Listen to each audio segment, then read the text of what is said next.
Hallelujah, सबको जय मसीह की, प्रेज़ द लॉर्ड। जैसी क्रिश्चियन हीलिंग मिनिस्ट्री में आपका स्वागत है। और एक वचन को मैं बांटना चाहूँगा जो खुदावंद ने मुझे दिया। मैं विश्वास करता हूँ इस वचन के द्वारा आप आज बरकत पाने जा रहे हैं और प्रभु यीशु मसीह के नाम में।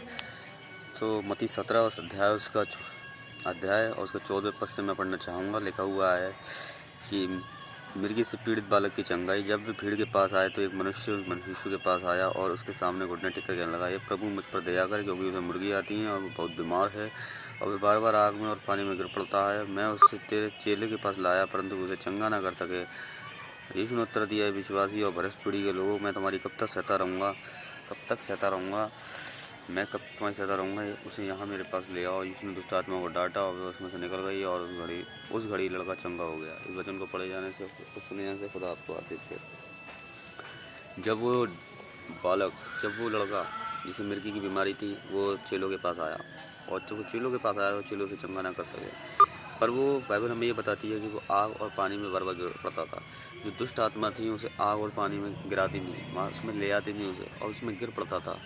क्यों? उस बीमारी के कारण, जो उसे मुर्गी आती थी, वो एक स्पिरिट थी, वो एक दुष्ट आत्मा थी। आज हो सकता है कि आज हमारे जीवन में आज जीवन में कोई ऐसी स्पिरिट हो, कोई ऐसी दुष्ट आत्मा हो जो क्या है, आपको बार बार आप उस पाप करने की आदत से बाहर आ जाते हो। वो आग में, उस परीक्षाओं में ले जाती है आपको, उस पानी में ले जाती है, वो जिसमें से आप बाहर आ गए हो, वो उसमें बार बार आपको डुबाना चाहती है। वो बीमारी आज हो सकता है, कोई ऐसी बीमारी हो, कोई ऐसी बुरी आदत हो,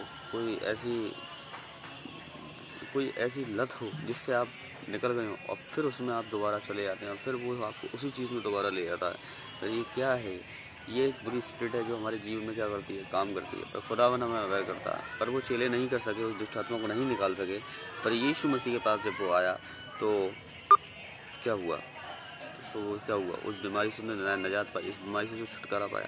आज आप भी कहीं ऐसे तो नहीं है कि आप यीशु मसीह की जगह और कहीं भटक रहे हैं और कहीं और उम्मीद लगाए बैठे हैं, आशा लगाए बैठे हैं, विश्वास कर बैठे हैं कि इंसानों से हमारी मदद हो सकती है, इंसान हमारी हेल्प कर सकते हैं, इंसानों से हमें बीमारियों से निजात मिल सकती है, इंसानों से हमें हमारा उद्धार हो सकता है, इंसानों से हमारा छुटकारा हो सकता है। अगर आप ऐसा सोच रहे हैं तो बहुत गलत फहमी में जी रहे हैं। इसलिए सच्चे खुदा के पास आइए, और जब सच्चे खुदा के पास आप आएंगे, यीशु मसीह के पास आएंगे, तो मैं 100% कहता हूँ खुदावन वो खुदावन है जो बीमारियों से छुटकारा देगा और हर कर्जों से, श्रापों से छुटकारा देगा। और वो हमारा उद्धार करता है, वो यीशु मसीह भी है और वो हमें उद्धार देगा।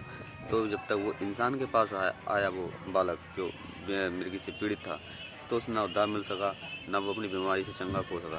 पर जब वो परमेश्वर के पास आया तो उसे उद्धार भी मिला और वो अपनी बीमारी से निजात भी मिली, जो मिर्गी से उसे बीमारी आती थी। हालेलुया। तो कहने का मतलब ये है, आज आप इंसान से उम्मीद ना लगाएं, पर आप खुदावन और परमेश्वर से अपनी उम्मीद को लगाएं, और लगाएंगे तो खुदावन की महिमा को देंगे। बस मैं इतना सा वचन शेयर करना चाहता था। सबको जय मसीह की, प्रेज़ द लॉर्ड।